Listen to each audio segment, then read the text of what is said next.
Et si, derrière chaque sourire humanitaire, se cachait une main prête à tirer les ficelles? Imaginez. Sur les pistes brûlantes du Burkina Faso, les convois d'aide ne livrent pas que du riz ou du lait, mais embarquent des desseins bien plus sombres. Depuis des semaines, des rumeurs s'enflamment. Et si la générosité cachait l'ombre de manœuvres secrètes? Sous le vernis des ONG, certains devinent déjà la main invisible de l'ingérence. Loin d'être un scénario inédit, ce genre de manipulation s'est déjà joué sous d'autres cieux. Rappelez-vous l'Afghanistan dans les années 2000, des ONG américaines y avaient été accusées de collecter des renseignements sous couvert de missions sanitaires. Ou encore, dans les Balkans, où l'aide humanitaire servait parfois de prétexte pour acheminer du matériel sensible à des groupes alliés. Ces exemples historiques devraient nous alerter. Dans chaque cas, des villages se sont retrouvés instrumentalisés, divisés, parfois même détruits, non par des bombes, mais par la défiance semée entre voisins. Partout, des organisations financées par des milliards occidentaux s'installent, distribuant promesses et sourires. Mais derrière les logos éclatants, ces ONG deviennent des outils de pénétration et de manipulation. Loin de rassembler, l'aide fragmente. Les villages, autrefois soudés, s'effritent, rongés par la méfiance. Prenons l'exemple concret d'un petit village du Sahel, jadis uni autour de son marché du samedi. Un jour, une ONG arrive, promettant des bourses pour les jeunes. Rapidement, seuls ceux qui adhèrent à leur programme reçoivent les sésames.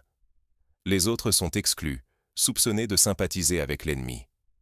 La fracture s'installe, les anciens se taisent, craignant de perdre le peu d'aide qui subsiste. Ainsi, en quelques mois, la cohésion communautaire s'effondre. Ce mécanisme, répété à l'échelle nationale, désagrège le tissu social. Le choc est venu quand la force Panthère, fidèle à la souveraineté du pays, a révélé l'impensable. Des convois d'aide truqués, remplis non de vivres, mais d'équipements d'espionnage. Microphones dissimulés, ordinateurs cryptés, dossiers falsifiés, tout y est pour surveiller, manipuler, contrôler. Alors le pays ouvre les yeux. L'aide, parfois, n'est que le masque d'une nouvelle invasion. Pour mesurer la gravité, rappelons-nous le scandale du Watergate aux États-Unis dans les années 70.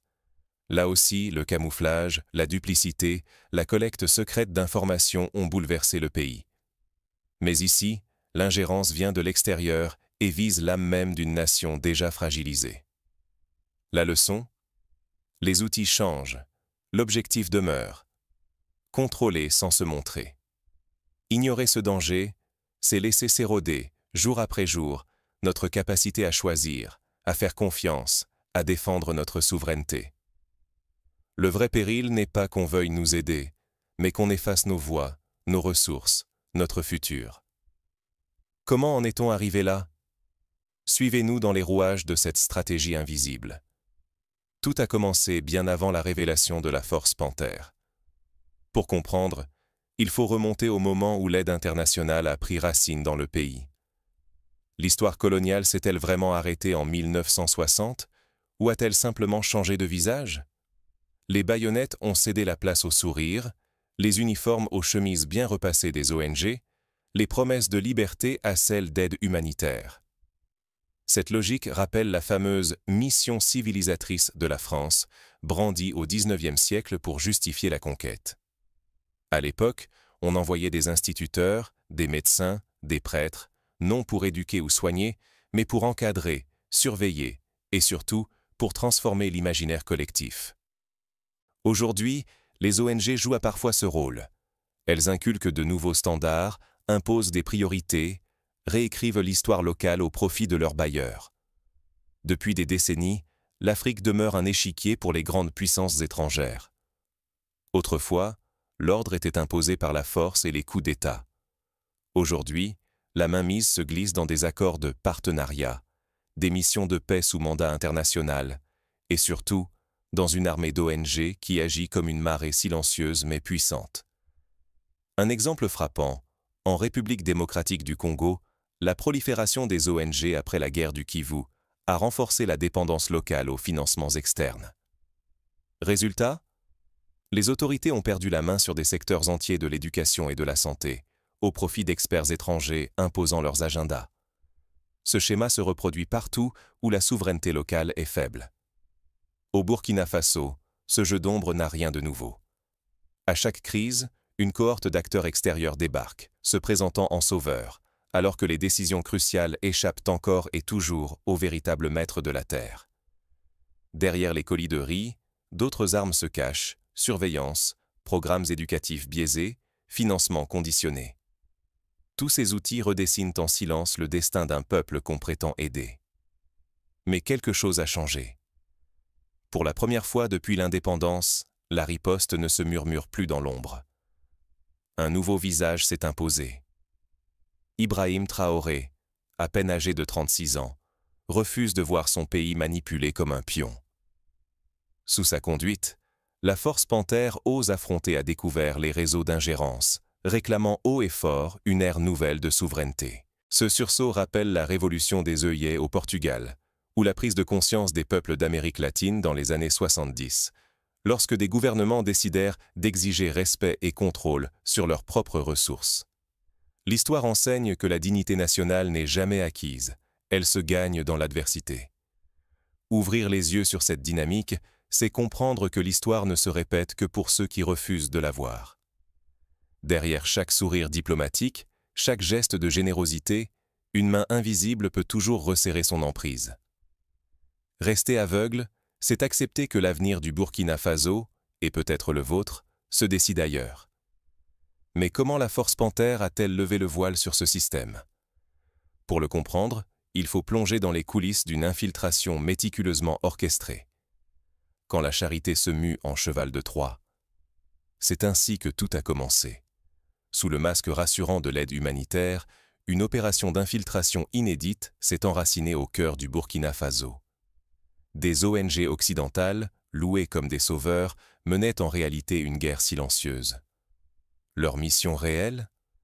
Espionner, financer les réseaux rebelles, semer la discorde et préparer une déstabilisation politique, à l'abri des regards innocents. L'histoire fourmille d'exemples similaires.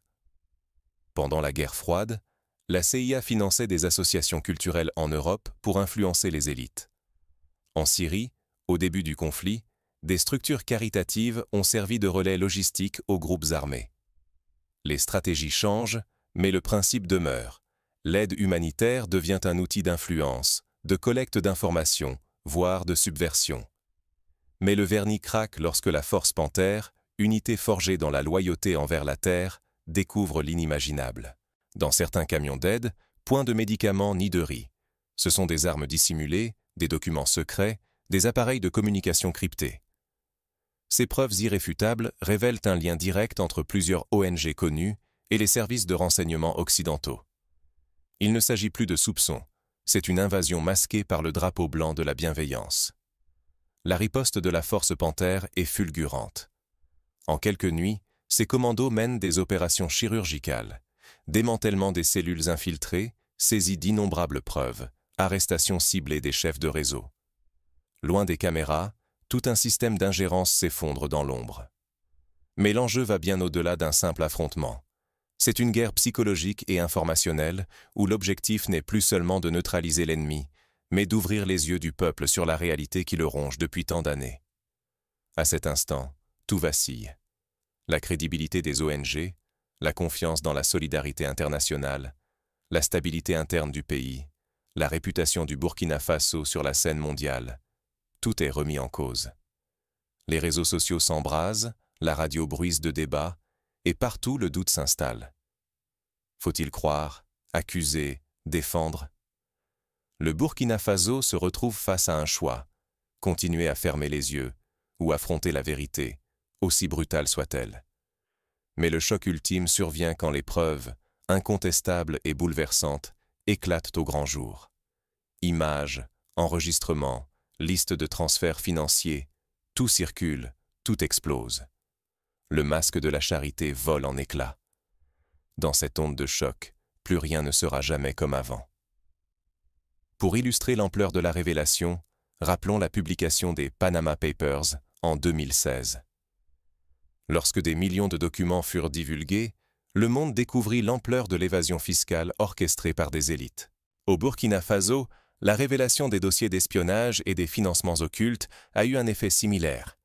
La confiance populaire s'est effondrée, la colère a remplacé la naïveté. Mais ce n'est qu'un début. Car si les masques tombent, la riposte occidentale ne tarde pas à s'organiser, déterminée à ne pas perdre son emprise. Quand le masque tombe, qui aura le courage d'affronter la vérité nue? En quelques jours à peine, un raz-de-marée d'informations a frappé les réseaux sociaux. Conversations confidentielles, virements occultes, stratégies de sabotage. Tout s'étale, sans filtre. Les preuves s'accumulent, limpides et accablantes. Des clichés de réunions secrètes à Paris, des messages codés entre responsables d'ONG et diplomates, des listes de paiements dissimulées sous de fausses subventions. La colère gronde aussitôt, mais elle ne s'arrête pas là. Une soif de justice saisit la population, puis déferle sur le continent africain. À Ouagadougou, la force panthère, jadis tapie dans l'ombre, devient le flambeau d'une résistance nouvelle. Son audace enflamme Bamako, Niamey, Conakry. Partout, des fresques, des chants, des drapeaux. L'Afrique se réveille à la mémoire de sa puissance. On assiste alors à des scènes qui rappellent la chute du mur de Berlin. Des foules descendent dans les rues, brandissant des pancartes « Afrique debout ». Dans les universités, des débats s'organisent, des professeurs rappellent l'histoire oubliée de l'ingérence. À la radio, des anciens racontent comment, dans les années 70, les leaders africains tentaient déjà de se libérer du joug néocolonial. La mémoire s'éveille. Mais la riposte ne tarde pas. L'onde de choc secoue Paris, Londres, Washington. Accusations d'autoritarisme, menaces de sanctions, campagnes de diabolisation. La pression monte, implacable. Bruxelles parle de situation explosive, Washington d'une dérive inquiétante.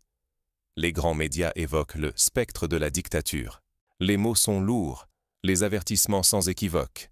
Il faut céder ou s'isoler. Or, l'histoire regorge de ces moments charnières. On se souvient du Zimbabwe, confronté aux sanctions et à l'isolement après avoir tenté de reprendre le contrôle de ses terres. À Cuba, l'embargo n'a jamais empêché le peuple de résister, mais il a coûté cher à la population. Le Burkina Faso doit-il risquer l'isolement pour préserver sa souveraineté? La question est brûlante. Pourtant, le Burkina Faso n'est plus seul dans la nuit. Des signaux d'appui émergent du Sahel, de Moscou, d'Ankara. Des ententes discrètes se nouent, des aides circulent sous le radar. Un nouveau jeu d'alliance prend forme, loin des regards occidentaux. Dans les rues de Ouagadougou, l'inquiétude se lit sur les visages, mais une détermination inédite s'ancre dans les esprits. Désormais, le peuple décide de sa voie, quels qu'en soient les risques. Le choix est vertigineux. Céder à la pression mondiale et renoncer à cette souveraineté reconquise, ou embrasser l'inconnu, quitte à risquer l'isolement, voire le chaos. Un seul faux pas, et tout peut s'effondrer. Mais, pour la première fois depuis des décennies, les Burkinabés sentent leur destin entre leurs mains. Au cœur de la tempête, une question s'impose. Quelle leçon l'Afrique tirera-t-elle de cet instant décisif? Mais alors que l'avenir vacille, un choix s'impose, urgent et sans retour. La suite ne dépend plus que d'eux. Derrière chaque don, posez-vous la vraie question. À qui sert-il réellement? Ce n'est pas un slogan, c'est une alarme. Car chaque aide, chaque projet, chaque sourire venu d'ailleurs peut masquer des intérêts qui ne sont pas les vôtres. La première règle, c'est la vigilance citoyenne. Ne jamais accepter une aide extérieure sans interroger ses origines. Qui finance? Pourquoi? Quel est le prix réel derrière chaque sac de riz, chaque bourse d'études? Refusez de rester passif. Interrogez, réclamez des explications, refusez la naïveté. C'est votre avenir qui se décide ici. Pour illustrer cette vigilance, pensez à l'Inde post-coloniale. Dès l'indépendance, Nehru a exigé que chaque projet étranger soit examiné de près. Résultat, l'Inde a pu négocier des transferts de technologie, éviter les pièges de l'endettement et préserver son autonomie. Cette stratégie d'examen minutieux s'est révélée payante. L'information n'est plus un luxe, c'est une arme. Plus vous savez, plus il devient difficile de vous manipuler. Exigez la transparence de vos dirigeants comme de ceux qui assistent. Demandez des comptes publics. Vérifiez chaque partenariat. Les réseaux sociaux, les médias locaux, même les discussions de quartier. Tout peut servir à éclairer ce qui se trame dans l'ombre. Des collectifs citoyens peuvent naître pour surveiller les flux d'aide et publier des rapports indépendants. Dans certains pays d'Amérique latine, des plateformes collaboratives recensent les projets suspects, publient les comptes, alertent l'opinion. Pourquoi pas au Burkina Faso? La souveraineté, ça se défend ensemble, mais elle se reconquiert d'abord chez les jeunes. Vous, qui refusez d'être sacrifiés, prenez la parole, créez des collectifs, formez-vous. Éduquez-vous, sensibilisez vos proches, car le futur du pays n'est pas négociable. Les forces locales sont les boucliers invisibles de demain. Soutenez les initiatives nationales. Choisissez les solutions africaines plutôt que les promesses étrangères. Pour aller plus loin, inspirez-vous de l'initiative Made in Rwanda, qui a permis au pays de développer ses propres industries et de réduire la dépendance aux importations. Cette fierté nationale, cette audace d'innover et de croire en ses capacités, doit devenir un modèle pour le Burkina Faso et pour tout le continent. Surtout, refusez la posture de victime. L'Afrique n'a pas besoin de charité, ni de pitié.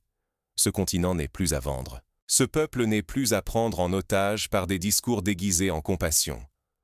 En restant debout, en dénonçant l'ingérence, en affirmant votre fierté, vous imposez le respect au monde. Sinon, l'histoire se répétera. Si vous oubliez les pièges d'hier, si vous baissez la garde, le même scénario se jouera dans votre ville, sous vos yeux. Ceux qui manipulent aujourd'hui ne renoncent jamais. Ils changent seulement de masque. Mais la lutte ne s'arrête pas là. Préparez-vous, car le réveil n'est que le début. Il faudra encore plus de courage, de stratégie, d'unité. Ce réveil n'est qu'un premier pas. La suite exigera des décisions difficiles et une mobilisation collective sans précédent. Ouvrez les yeux. La souveraineté ne se donne jamais. Elle se conquiert, chaque jour. Trop d'années, la peur et la confiance mal placées ont laissé des intérêts étrangers tracer en silence les lignes de notre avenir. Derrière chaque sourire, chaque générosité, se cachait souvent une attente, une faveur à rendre, une porte entr'ouverte sur nos ressources, un accès à nos âmes et à nos rêves communs. Aujourd'hui, le masque est tombé.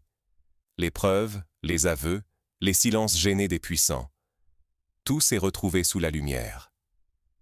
La Force Panthère n'a pas simplement démantelé un réseau, elle a allumé en nous l'urgence de rester vigilants, de ne plus confondre dons et dépendance, aide et domination.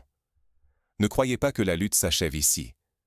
Déjà, d'autres projets s'annoncent, d'autres partenariats se parent de mots doux, maquillés en échanges culturels ou missions scientifiques. L'histoire nous l'enseigne. Ceux qui convoitent nos terres ne renoncent jamais, ils changent seulement de visage. Face à cela, l'indifférence n'est plus permise. Ce que vous choisirez de voir ou de taire dessinera le futur de votre patrie. Rester passif, c'est laisser la plume à d'autres. Oser questionner, c'est déjà reprendre le fil de votre histoire. Des centaines de milliers d'yeux se sont ouverts. Mais la lucidité n'est qu'un commencement. Elle doit devenir action, parole, vigilance de chaque instant. La souveraineté n'est pas donnée, c'est un combat perpétuel, un choix, un refus de la servitude, une volonté de transparence. La renaissance du Burkina Faso et celle de l'Afrique tout entière ne dépend pas d'un seul homme, ni d'une seule opération. Elle repose sur chacun de vous, sur votre regard, votre mémoire, sur le courage de dire non, d'exiger justice, de défendre ce qui est vôtre. Pour agir concrètement, commencez par organiser des ateliers de sensibilisation dans les écoles, les universités, les quartiers. Apprenez à vos enfants à reconnaître les signes de manipulation, à poser des questions, à comparer les sources d'information. Soutenez les médias locaux indépendants. Encouragez la création de blogs, de podcasts, de vidéos qui donnent la parole à ceux qu'on n'entend jamais. Élaborez une charte citoyenne sur la transparence de l'aide. Chaque ONG, chaque projet, chaque montant reçu doit être publié, expliqué, débattu publiquement. Dans certains villages du Burkina Faso, des comités de veille se forment déjà pour surveiller les projets d'aide. Rejoignez-les, formez-en d'autres, faites-en une force collective. Défendez aussi la mémoire. organiser des expositions sur l'histoire de la résistance, réaliser des documentaires, recueillir les témoignages des anciens. La mémoire est la première arme contre l'oubli, et donc contre la répétition des erreurs. Le monde regarde. Les cartes du pouvoir bougent. Mais la vraie question n'est plus « qui manipule ?» Elle est « qui ose voir, qui ose agir ?» L'Afrique n'est plus un pion. Aujourd'hui, elle choisit d'être joueuse, architecte et gardienne de son destin. Resterez-vous spectateur ou deviendrez-vous acteur de ce réveil ?